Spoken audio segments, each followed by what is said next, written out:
Hola, ¿qué tal mis amados hermanos? Es un gusto enorme volver a saludarles y a tener la oportunidad de enseñar la palabra del Señor. En esta ocasión queremos continuar hablando. El ciclo de tiempos del fin es la plática 14. En esta ocasión lo haremos en este formato por algunos problemas técnicos y de software. Mas, sin embargo, creo yo que lo importante es que podamos ya no retrasar más, que podamos seguir avanzando en este importante estudio de la palabra. Para ello, hermanos, quiero pedirles por favor que en la escritura me acompañen. En el libro de Apocalipsis, del capítulo 19, versículo 9, hoy estaremos hablando de un evento profético, un evento futuro precioso que se llama las bodas del Cordero. Versículo 9 dice: y el ángel me dijo, Apocalipsis 19:9, y el ángel me dijo, escribe, bienaventurados los que son llamados a la cena de las bodas del Cordero. Y me dijo, estas son palabras verdaderas de Dios.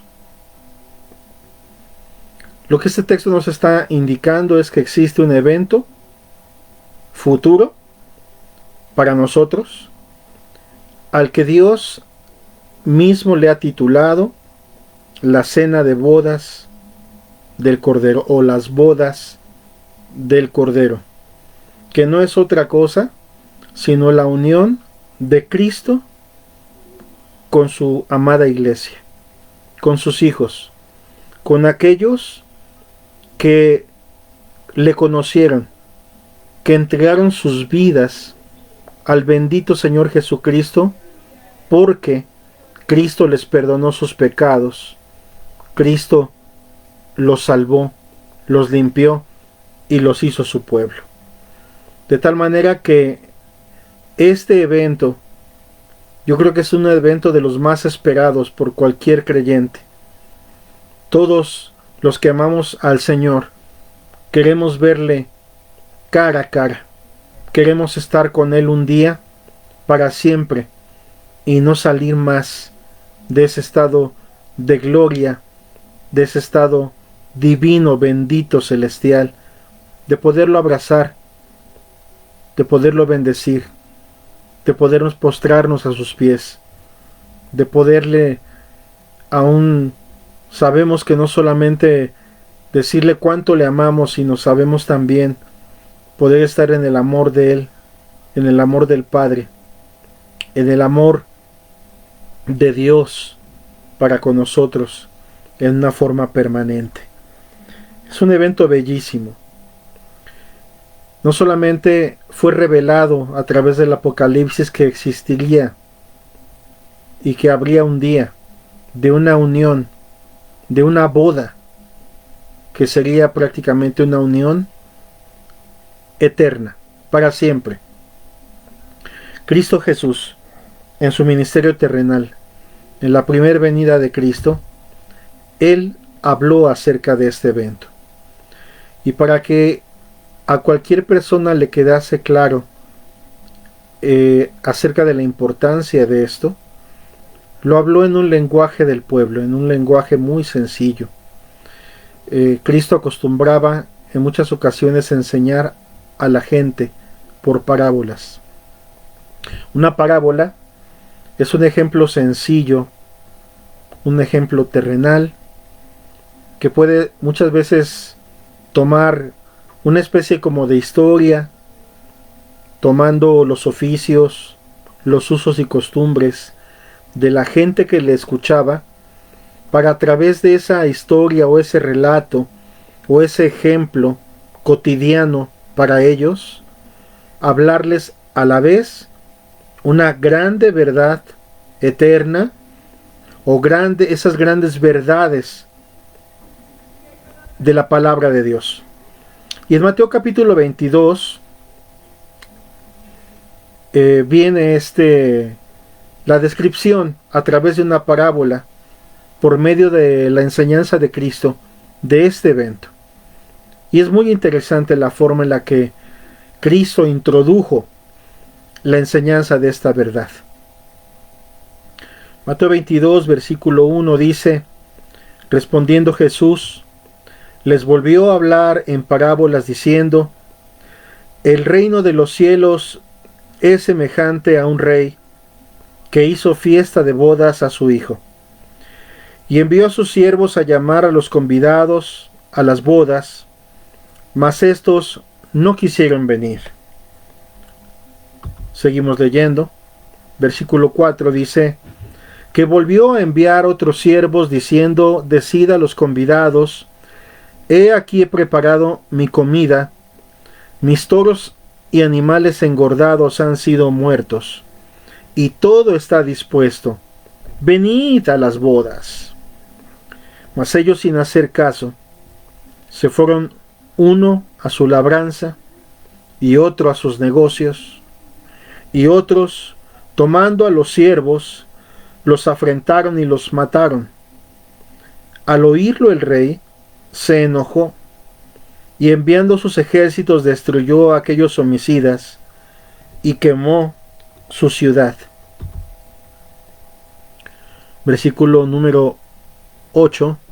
Entonces dijo a sus siervos: las bodas a la verdad están preparadas, mas los que fueron convidados no eran dignos. Id pues a las salidas de los caminos, y llamad a las bodas a cuantos halléis. Y saliendo los siervos por los caminos, juntaron a todos los que hallaron, juntamente malos y buenos. Y las bodas fueron llenas de convidados. Y entró el rey para ver a los convidados, y vio allí a un hombre que no estaba vestido de boda. Y le dijo: amigo, ¿cómo entraste aquí sin estar vestido de boda? Mas él enmudeció. Entonces el rey dijo a los que le servían: atadle de pies y manos, y echadle en las tinieblas de afuera. Allí será el lloro y el crujir de dientes, porque muchos son llamados y pocos escogidos. 5 grandes verdades que Cristo enseñó a través de esta parábola. En primer lugar, vemos a un rey bueno, que el rey aquí representa a Dios mismo, que prepara un gran evento, que son las bodas de su Hijo. Jesús es el Hijo de Dios, que vino al mundo a dar su vida en la cruz del Calvario y derramar su preciosa sangre, para que todo aquel que en él crea no se pierda, sino que tenga vida eterna. Las bodas son para su Hijo, y mandó a sus siervos a llamar a los pueblos, a las personas, a la gente, a que vinieran, fueran participantes de eso que Dios había preparado para cada uno de ellos. Vemos entonces, en primer lugar, la primera gran verdad que podemos entresacar de esta parábola es que Dios no hace acepción de personas. Llamó a todos, a todo mundo llamó. A quien se puso, a quien estaba en los caminos, en los poblados, a donde fueron enviados sus siervos. Vemos entonces que Dios ha llamado y amó a todo el mundo, como dice Juan 3:16. De tal manera Dios amó a todo el mundo. Dios amó al mundo, al cosmos,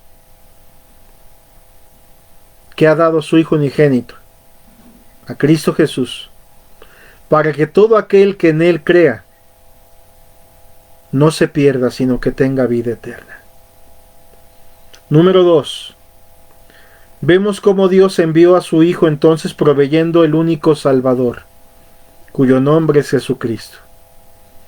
En la parábola el rey había matado lo mejor de los animales, los bueyes, los toros, los animales engordados, habían sido muertos, había sido preparado todo para que los convidados, los invitados pudiesen ser participantes de aquello.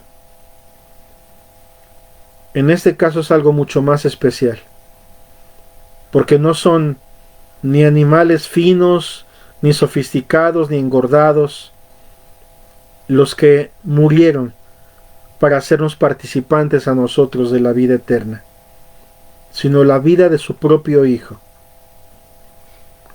la vida de su precioso Hijo. Dios mismo, hecho carne, vino a la tierra y anduvo entre nosotros y caminó en la misma tierra que nosotros y sufrió las mismas cosas que cualquier ser humano puede padecer o sufrir, y aún más, porque Él fue obediente hasta la muerte y muerte de cruz, a fin de salvarte a ti y a fin de poderme salvar también a mí, a todo aquel que crea en Él. Número 3. Son muchos los que desperdician este mensaje. Son muchos los que prefieren seguir en sus afanes, en sus negocios, en sus cosas particulares. Nunca tienen tiempo para Dios. Están ocupados en sí mismos y hay muchísima gente que se les va la vida, como lo hemos visto también a través de los estudios de la palabra que hemos compartido, que la gran mayoría de las personas optan por seguir en un camino ancho, en un camino conforme a este mundo, en un camino en donde el lema es prácticamente vivir para uno mismo, para nuestros propios intereses y placeres, no importando aún cuando estos dañen a nuestro prójimo más cercano, dañen aún a quien convive con nosotros o a quien tienes a tu lado, y quizás aún al más cercano, a la más cercana, aún a ese, con tal de satisfacer muchas veces placeres y metas egoístas, muchas veces se puede pisotear a los hijos, a tu cónyuge, a tus padres, al pobre, al que depende de tu autoridad, o quien está de alguna manera a tu lado o está bajo tu autoridad. Vemos un mundo egoísta. La gran mayoría de las personas opta por no quererse confrontados con un mensaje del Evangelio que la palabra de Dios tiene como característica ser como una espada de dos filos, que saca las intenciones de los mismos corazones. Muchas veces la Biblia es comparada, o la palabra de Dios aún expuesta, es comparada como fuego que quema, como un martillo que quebranta la piedra.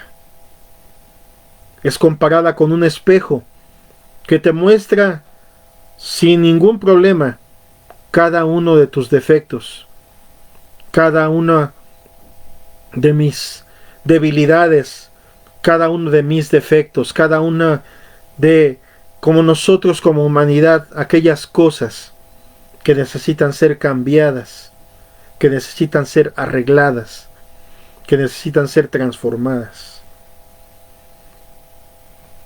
Son muchos los que desperdician, como lo vimos en la parábola también, esta oportunidad y cambiaron esa oportunidad de ser salvos por otras cosas que no valían la pena. También la parábola nos deja ver que no habrá preparaciones de último momento. La oportunidad la tuviste en vida. La idea de un purgatorio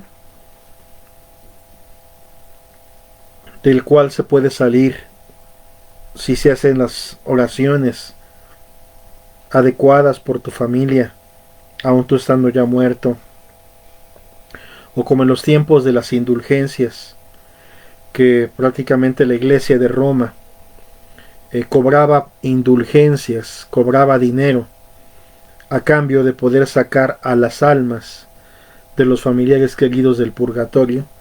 Todas esas cosas son mentiras. Son engaños y mentiras de los hombres. Son fraudes religiosos. La oportunidad la tienes ahora en vida. Ni hay reencarnación como las creencias hinduistas o como muchas religiones orientales lo quieren mostrar. Ni hay reencarnación, ni hay purgatorio, ni hay medias tintas. Está establecido para los hombres que mueran, como dice Hebreos 9, verso 27, y lo vimos en el estudio pasado, donde hablamos acerca del juicio del gran trono blanco. Está establecido para los hombres que mueran una sola vez, y después de esto, el juicio. Solamente hay cielo o infierno, y no habrá preparaciones de último momento. Aún dentro de una iglesia puede haber quien se disfrace como parte también de la esposa de la iglesia. Pero así como el rey detectó a un hombre que no estaba vestido de bodas, así también a Cristo nadie lo podemos engañar. Él sabe cómo vivimos, no solamente cómo somos cuando estamos en la iglesia. Y cuando digo en la iglesia me refiero con el grupo de creyentes. Porque la iglesia no es un edificio en sí mismo. La iglesia son personas, son grupos, o es el grupo, la asamblea de creyentes que ha dado su vida a Dios. Y esto los podemos encontrar en congregaciones cristianas donde también puede venir gente de todo tipo. Pero hay personas también que se han infiltrado dentro de la iglesia y que pueden tener una apariencia de piedad, pero que su realidad, lo que realmente viven en sus corazones y en sus vidas privadas, es algo muy distante a lo que dice la Biblia que debe de ser. Ese hombre que no tenía vestido de boda representa la hipocresía, el engaño religioso. Representa cómo a Dios no lo podemos engañar. Aunque algún pastor pudiese proporcionarle a una persona el estar reunido en tal congregación y ser parte de un grupo en donde él cree, él piensa, vamos a decirlo de esta manera, de buen corazón, que la persona camina con Dios, pero supongamos que se logra cubrir el ojo del pastor, pero en realidad eres otro en casa, eres otro con tu esposa, o eres otro cuando estás en lo oculto, en lo escondido, en lo privado. No podemos decir que una persona adicta a la pornografía,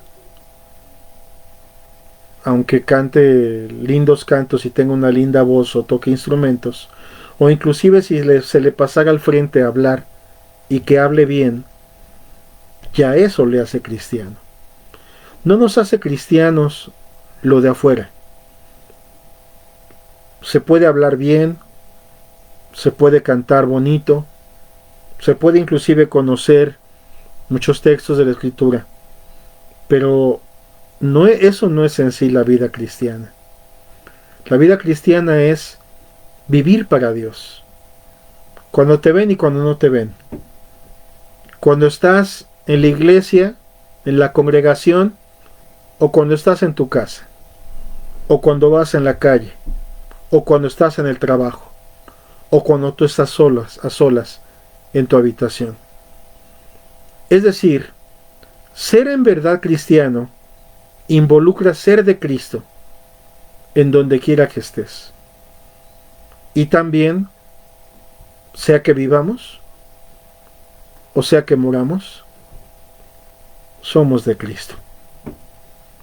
El gran problema con el engañarse a uno mismo con una apariencia religiosa, las consecuencias son terribles y lo vemos también de paso en la enseñanza de la parábola. Cristo dijo que este hombre no pasó desapercibido para él, para el rey, para Dios, de tal forma que fue atado de pies y manos. Y como dice el libro de Apocalipsis también, que los que no fueron hallados en el libro de la vida fueron lanzados al lago que arde con fuego y azufre, al infierno. Quinta y última verdad de la parábola que nos habla en referencia a este evento: muchos son llamados, pero pocos los escogidos. He explicado ya en enseñanzas recientes cómo son pocos los que se salvan en comparación con la gran mayoría de personas en el mundo. Pocos porque son pocos los que quieren realmente pagar el precio. Porque son pocos los que realmente tienen una rendición total de obediencia al Señor Jesucristo. Son pocos los que realmente están dispuestos a tomar su cruz y negarse a sí mismos. Son pocos los que realmente aún prefieren a Cristo, amar a Cristo, que al mundo y las cosas de este mundo. De tal forma que entonces no nos engañemos, hermanos, amigos que me escuchen. Muchos son los llamados, pero pocos los escogidos. Mas sin embargo, la oportunidad la tienes ahora. La decisión también está en ti. Si tú serás alguien del montón, o aún inclusive de ese grupo reducido, o dentro de ese grupo reducido, pero que también te conformaste solamente con dar una apariencia, pero no te diste todo a Dios. Bueno, vemos todavía entonces que el grupo todavía, hablando mundialmente o hablando generalmente, se reduce todavía aún más. Por eso Jesús dijo: muchos son los llamados, pero pocos los escogidos. ¿Quiénes son los escogidos? Es una buena pregunta, que vemos y entendemos por la parábola de Cristo, que serán realmente los verdaderos herederos del reino de los cielos. ¿Quiénes son los escogidos? ¿Quiénes participarán de ese gran evento y gozarán de estar con Cristo para siempre? ¿Quiénes son? Es una interesante pregunta que nos debemos de hacer. Para ver la respuesta de ello, creo que es importante que lo veamos directamente de la Biblia. Así debe de ser, que sea la misma palabra de Dios la que nos enseñe, para que no haya en esto dudas ni conflictos de opinión, y que no parezca esto que es o mi forma de pensar, o la forma de pensar tuya, o la forma de pensar de aquel, de ella o de él, sino ¿qué es lo que dice la Biblia? Apocalipsis 19, versículo 5, dice: y salió del trono una voz que decía: alabad a nuestro Dios, todos sus siervos, y los que le teméis, así pequeños como grandes. Y oí como la voz de una gran multitud, como el estruendo de muchas aguas, y como la voz de grandes truenos que decía: Aleluya, porque el Señor nuestro Dios Todopoderoso reina. Bueno, ahora ya sí en conjunto, obviamente estamos hablando ya cuando ese momento en el que Dios reúne a todos los que en diversas edades de la historia han pertenecido, y hoy los que están hoy, y si los que estamos hoy morimos y los que vienen estén, todos los que forman parte y formen parte del cuerpo de Cristo, de la iglesia, de la esposa del Cordero, Dios reunirá esa gran multitud en aquel día, que está alabando a Dios, que está glorificándolo, que se está gozando en una forma preciosa, como nos lo dice allí. Aún se oyen las voces como de grandes truenos. Esa multitud, y aún se oye el ruido como estruendo de muchas aguas. Y los gritos son: aleluya, porque el Señor nuestro Dios Todopoderoso reina. Aleluya. Una expresión de júbilo, de victoria. Pero ¿quiénes son ellos? La Biblia nos dice que la voz que salió del trono decía algo: alabar a nuestro Dios todos sus siervos y los que le teméis. Detengámonos aquí un poco. Cuando dice aquí todos sus siervos, la palabra griega utilizada es la palabra doulos, que significa esclavo. Un doulos es aquella persona que toda su voluntad está sujeta a su Señor. En otras palabras, representa aquellas vidas que tomaron en una forma verdadera y sincera y real el señorío de Cristo para sus vidas. Como dijo Pablo: ya no vivo yo, sino vive Cristo en mí. Y lo que ahora vivo en la carne, en el cuerpo, lo vivo, parafraseando, en la fe del Hijo de Dios, para la gloria de Dios. En otras palabras, ya no lo vivo para mí, ya no vivo para mí, ahora soy de Cristo. Esos son los doulos, los que han rendido su voluntad y han hecho de Cristo su Salvador y su Señor, el amo absoluto de sus vidas. Y los que le temen, del griego phobeo, de ahí viene el término que nosotros utilizamos en el español, fobia, por ejemplo, que significa, viene de la misma raíz que significa temor y espanto. Tener fobia a algo es tener espanto por algo, tener es una sorpresa que causa, pero con miedo, con temor, con algo que no quieres ni tocar inadecuadamente. Fobeo habla de los que le temen, significa aquellos no solamente que confían tanto en Dios, sino también que tienen temor de Dios en sus corazones, que tienen una fobia de pecar y de volver a lastimar o de volver a pecar contra Dios, porque han entendido y comprendido que el pecado ofende a Dios, lastima el corazón de Dios, como aún el libro de Génesis nos los enseña, como cuando Dios vio la maldad del mundo le dolió en su corazón. De tal forma que aquellos que le temen, aquellos que son sus siervos, esos son los que tienen ese corazón.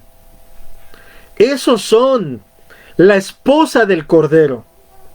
Esos son los que alabarán en aquel día con plena libertad y sinceridad.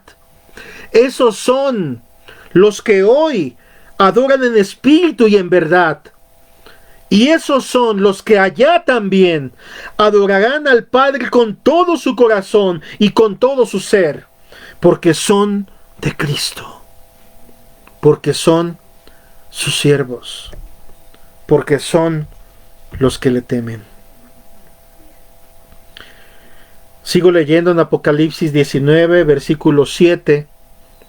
Gocémonos y alegrémonos y démosle gloria, porque han llegado las bodas del Cordero y su esposa se ha preparado. Y a ella se le ha concedido que se vista de lino fino, limpio y resplandeciente. Y fíjate cómo la misma Biblia explica de qué está hablando. Porque el lino fino son las acciones justas de los santos. ¿Quiénes son los santos? Volvemos a lo mismo. Los santos, en el hebreo la palabra kadosh, en el griego la palabra agios, ambas significan lo mismo. Un santo es alguien apartado. Por ejemplo, en el templo cuando apartaban los trastes, ciertos utensilios para la casa de Dios, y que no podían ser utilizados para ninguna otra cosa más, eso era santificar aquellos platos y aquellos vasos y aquellos instrumentos. Tomando la figura, porque aún ese tipo de cosas es solamente un simbolismo de lo que realmente Dios pide de su pueblo, de un pueblo que Él rescata de las tinieblas, del pecado, de sus malas obras, para que ahora sean solamente de Él, propiedad suya, de tal manera que entonces los santos son, volvemos a lo mismo que expliqué hace rato, son los que le temen, son los que son sus siervos, los que han rendido su vida a Dios. En Apocalipsis 19:9 dice: y el ángel me dijo, escribe, bienaventurados los que son llamados a la cena de las bodas del Cordero. Y me dijo, estas son palabras verdaderas de Dios. Bien, ya explicamos entonces quiénes son los convidados, quiénes son aquellos que serán herederos. Estoy diciendo lo mismo de este reino. Sabemos que el anfitrión, ya lo dijo él mismo, pues es el rey, es Dios mismo. Las bodas son de su Hijo, de Cristo, con la iglesia, la cual salvó y rescató con su propia sangre. Y ahora bien, las bodas del Cordero vienen junto con otra grande verdad, que es una bendición que viene una detrás de la otra, que la Biblia le llama entonces la entrada a aquel reino de los cielos que está prometida para sus hijos, un lugar que Dios ha preparado, como dijo Cristo en Juan 14, para su pueblo, para que estén con Él para siempre. He ido a preparar lugar para vosotros, para que donde yo estoy, vosotros también estéis. Bien. Entonces, ¿hemos entendido quiénes son los herederos? Ahora bien, ¿en qué consiste la herencia de los justos? ¿Cómo será la herencia de los escogidos? ¿Cómo es ese lugar? Antes aún de leer, porque Para esto necesito definitivamente que sea la Biblia directamente y el bendito Espíritu Santo el que a quien está escuchando esta plática te sea revelado por el Espíritu este lugar tan bello.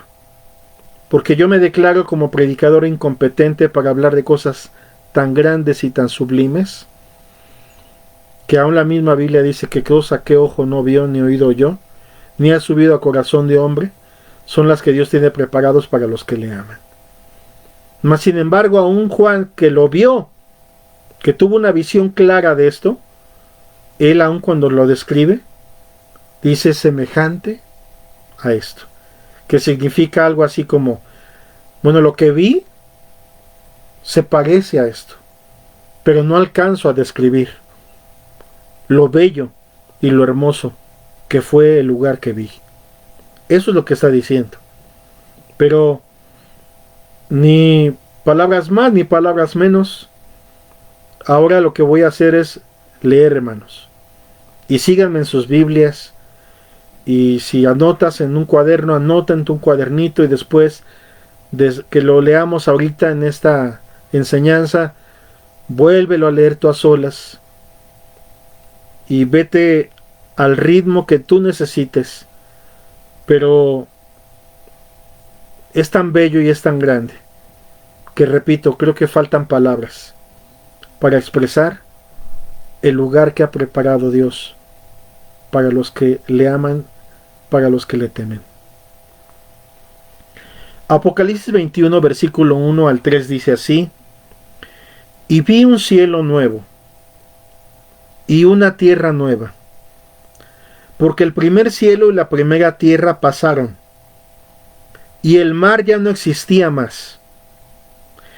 Y yo, Juan, vi la santa ciudad, la nueva Jerusalén, descender del cielo de Dios, dispuesta como una esposa ataviada para su marido. Y oí una gran voz del cielo que decía: he aquí el tabernáculo de Dios con los hombres, y él morará con ellos, y ellos serán su pueblo, y Dios mismo estará con ellos como su Dios. Versículo 4. El ambiente del lugar. Enjugará Dios toda lágrima de los ojos de ellos, y ya no habrá muerte, ni habrá llanto, ni habrá más llanto, ni clamor, ni dolor. Escuchen bien, para aquellos que escuchen esta palabra y quizás están en un hospital, en esos tiempos de tanta enfermedad, tanto dolor, de pandemia. Para aquellos que hoy sufren, para aquellos que hoy necesitan, que se han quedado sin trabajo, para aquellos que están enfermos, para aquellos que hoy lloran, pero que si tú crees en Cristo Jesús y lo conoces a Él, o ya lo conoces a Él, lo tienes todo. Aunque aún en esta tierra pasemos por padecimientos y sufrimientos. Repito el versículo 4. Que el Señor te lo revele. Es el deseo de mi corazón. Enjugará Dios toda lágrima de los ojos de ellos. Y ya no habrá muerte, ni habrá más llanto, ni clamor, ni dolor, porque las primeras cosas pasaron. Y el que estaba sentado en el trono dijo: he aquí, yo hago nuevas todas las cosas. Y me dijo: escribe, porque estas palabras son fieles y verdaderas. ¿Qué impacto no causaría en Juan que en determinados momentos Dios le tiene que volver como a despertar y despabilar y decir: escribe? escribe esto, porque son palabras fieles y verdaderas. Y me dijo, hecho está. Yo soy el alfa y el omega, el principio y el fin. Al que tuviere sed, yo le daré gratuitamente de la fuente del agua de la vida. Oh, de este Cristo glorificado que estaba viendo Juan. ¿Qué sentiría el corazón de Juan ahora viendo a un Cristo que aun cuando lo vio cayó como muerto de ver a alguien tan glorioso, pero supo también a la vez que era alguien semejante, que se parecía al Hijo del Hombre, que él conoció y que hasta se recostó en su pecho? Aquel que lo escuchó también decir en la fiesta de los tabernáculos, el que tenga sed, venga a mí y beba. Aquel que lo escuchó decir a todos los que están cargados y cansados, vengan a mí. Y ahora ve al Cristo glorificado, cuando ya hecho está todo, porque el tiempo ha pasado, porque aún el cielo y la tierra que hoy existen ya pasaron, el mar no existe más, porque ahora lo que está viendo en esos momentos es un cielo nuevo, una tierra nueva, y dice que Él ha hecho nuevas todas las cosas, que es fiel y verdadero ese cumplimiento, y dice, hecho está, yo soy el alfa y el omega, el principio y el fin. Al que tuviere sed, yo le daré gratuitamente de la fuente del agua de la vida. El que venciere heredará todas las cosas. Y yo seré su Dios y él será mi hijo. Dime tú, si por esa herencia preciosa vale la pena ahorita retroceder, o ponerte tibio, o mundano, o impío, o volverte a tus maldades pasadas, o preferir alguna de las algarrobas de este mundo, de los placeres de esta vida, y perderte estar con Cristo. Compara, pon en balanza una cosa y otra, y observa cómo aún lo más placentero y lo que pueda parecer más glorioso de este mundo que se va a fenecer y perece, no se puede comparar con lo que Dios te ofrece. Pero los cobardes e incrédulos, los abominables, los que cambiaron lo de Dios por lo de esta tierra, los abominables y los homicidas, los fornicarios y hechiceros, los idólatras y todos los mentirosos, los que no dicen la verdad, los que ocultan la verdad. Y para Dios no hay mentiras ni chiquitas ni grandes. Todos los mentirosos, por eso dice, tendrán su parte en el lago que arde con fuego y azufre, que es la muerte segunda. Versículo 10, de ahí mismo Apocalipsis 21. Y me llevó en el espíritu a un monte grande y alto y me mostró la gran ciudad santa de Jerusalén, que descendía del cielo de Dios. Alto aquí. No vais a pensar que se está refiriendo a la Jerusalén actual, allá ahora mismo en Medio Oriente, en el pueblo de Israel. Esa es la Jerusalén terrenal.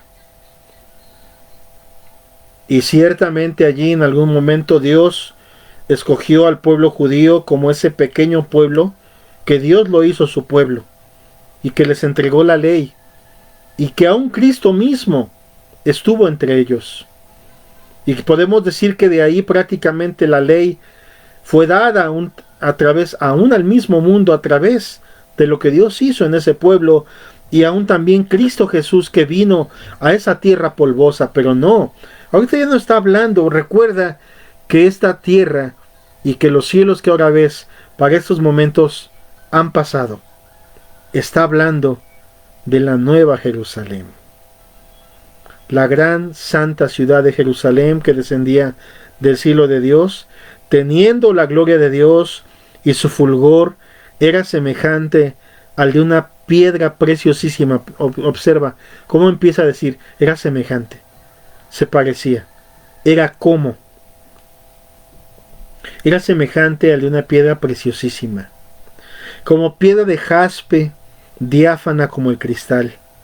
Tenía un muro grande y alto con 12 puertas, y en las puertas 12 ángeles y nombres inscritos que son los de las 12 tribus de Israel.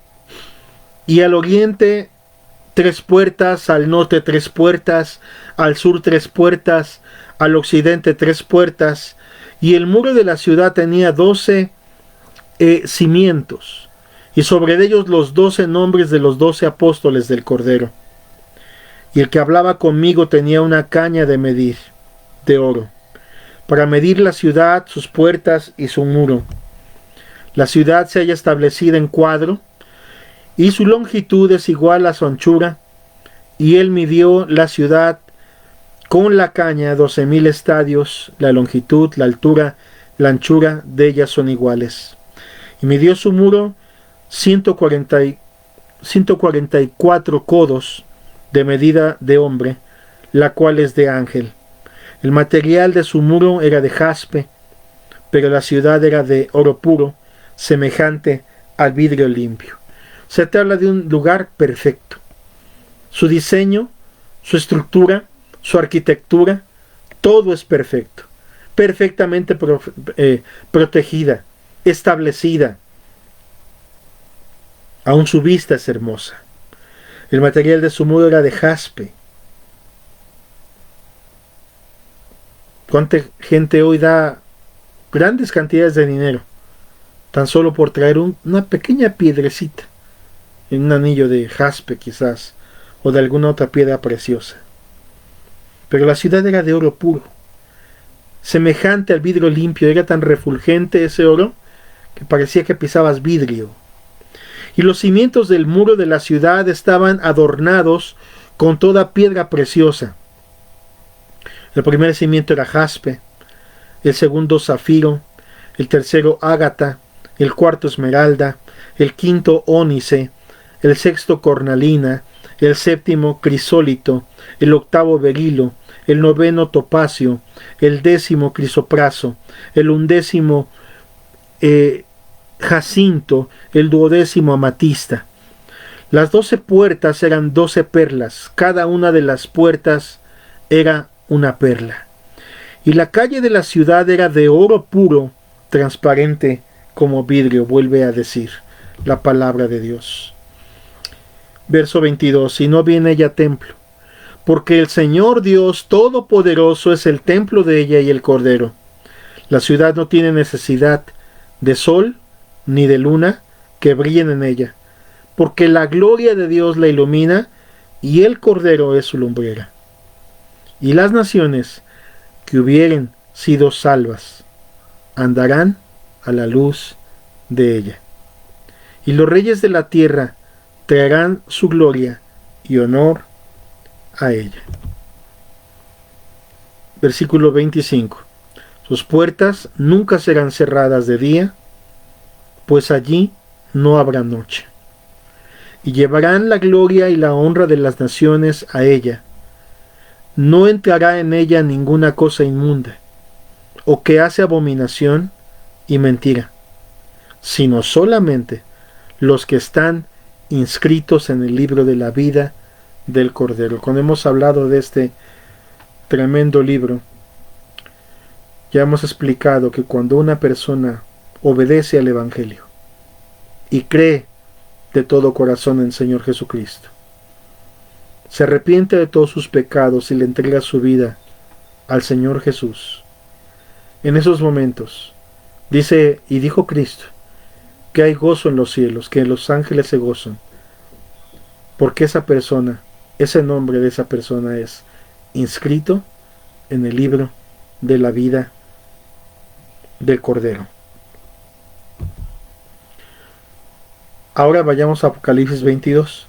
Seguimos hablando del mismo tema. Después me mostró un río limpio, de agua de vida, resplandeciente como cristal, que salía del trono de Dios y del Cordero. En medio de la calle de la ciudad y a uno y a otro lado del río estaba el árbol de la vida, que produce 12 frutos, dando cada mes su fruto, y las hojas del árbol eran para la sanidad de las naciones. Y no habrá más maldición, y el trono de Dios y del Cordero estará en ella, y sus siervos le servirán. Nuevamente. Y verán su rostro, y su nombre estará en sus frentes. No habrá allí más noche, y no tiene necesidad de luz de lámpara, ni de sol, ni de luz de sol, porque Dios es el Señor, porque Dios el Señor los iluminará, y reinarán por los siglos de los siglos. Y como te decía, por ello 1 Corintios 2:9 nos dice, Pablo escribió, antes bien, como está escrito, cosas que ojo no vio, ni oído oyó, ni han subido en corazón de hombre, son las que ha preparado Dios para los que le aman. Esto es lo que Dios ha preparado para todo aquel que crea en Él, no se pierda, sino que tenga vida eterna. Y yo te invito, amado hermano y amigo, a reflexionar y a pensar y a valorar ese importante llamado que seguramente con aún este estudio Dios hace a tu vida. No cambies a Dios por ninguna cosa de este mundo, no vale la pena. Si llegas a una persona que profesa ser creyente, no vuelvas atrás. Y si aún estás siendo tentado, estás sufriendo, no dejes que tu ánimo decaiga a tal grado que caigas en tal ejemplo de incredulidad que te apartes del Dios vivo. No dejes que aún estos momentos y estos tiempos de confinamiento, de donde aún no es hasta tan posible congregarse normalmente como lo hacías rutinariamente antes, aprende a valorar la congregación, la iglesia, tus hermanos, el poder estar junto con gente que ama a Dios. Yo sé que el camino, que la vida es difícil, que la lucha es cruenta, es difícil. Pero yo te invito, amado, a que persistas, a que prosigas hasta el final, a que guardes aún lo que Dios te ha entregado con todo tu corazón y aún vayas a más y lo des todo por el Cordero. Yo espero que todo este ciclo sirva para percibirte, para despertarte, para llamarte a una vida en santidad, en consagración, en búsqueda de Dios, para percibirte de la necesidad de predicarles a tus familiares, a tus amigos, a tus vecinos, a la gente en el trabajo, en las calles, a que conozcan a este Cristo vivo y verdadero, que lo que promete es fiel, que lo que promete es verdadero. Yo te invito a que medites, a que valores, a que tengas por sublime el llamado que Dios está haciendo a tu vida. Que lo creas con todo tu ser y con todo tu corazón. Que Dios te bendiga.